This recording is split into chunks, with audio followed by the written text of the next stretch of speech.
అబ్బా వీడు ఏం దేడు షారుగాడు ఉన్నాడు. ఎఫ్సిఐలో పనిచేస్తున్న సెంట్రల్ గవర్నమెంట్ జాబ్ అని నమ్మించి 2 కోట్ల కట్నం పట్టించి లైఫ్ సెట్ చేసుకుందామని ఏమన్నా స్కెచ్ చేసుకున్నాడా? కానీ తానోడు కలిస్తే దైవమోడి తెలిసిందన్నట్టు పెళ్లికి ముందుగాలే వాని భాగవతం మేరక ఇప్పుడు జైల్లో షిప్పకుండా తింటున్నాడు. ముచ్చటేందంటే హైదరాబాద్ చైతన్యపురి కాడుండే మధు అనేటోడు నేను ఎఫ్సిఐలో టెక్నికల్ మేనేజర్ కొలువు చేస్తున్నా, షెర్లపల్లి గోడౌన్లో పనిచేస్తున్నా అని చెప్పుకొని ఆన్లైన్లో పెళ్లి సంబంధం కావాలని పెట్టుకున్నాడట.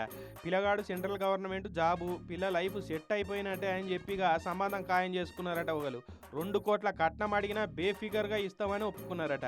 ఇక వాడు చూపెట్టిన ఈ ఐడి కార్డు చూసే వాళ్ళు బోర్లా పడ్డారు పాపం. ఇక అన్ని మాట ముచ్చట్లు అయినాక ప్రీ వెడ్డింగ్ షూట్ అని పిల్లను హైదరాబాద్లో ఇంటికి తీసుకొచ్చిండట. ఇక ఆడ పిల్లను కాని మాటలు మాట్లాడుకుంటా ఉల్టా వీడే బదనాం చేసే మాటలు మాట్లాడిండట. ఇక బుజ్జికి వీని వాటమాది చూసి డౌట్ వచ్చింది. సెంట్రల్ జాబ్ అని చెప్తున్నాడు, వీని బుద్ధి చూస్తే సెంటర్లు అడక తిన్నట్టున్నాయని అనుమానపడి పెద్దోళ్ళకు చెప్పి వాని కథ ఏందో ఎంక్వైరీ చేయమన్నదట. వాళ్ళు ఇక వాని బ్యాక్గ్రౌండ్ ఏందని చెకింగులు చేస్తే నకిలీ ఐడి కార్డు తోటి మనల్ని ముంచిండని తెలుసుకున్నారు. ఇక సీదా పోయి చైతన్యపురి పిఎస్లో కేసు పెట్టిరు. నకిలీ ఐడి కార్డు వేసుకొని ఇంకెంతమందిని ముంచినవురా అని ఇప్పుడు కేసు రాసుకొని పోలీసు వాళ్ళు ఎంక్వైరీ చేస్తున్నారట.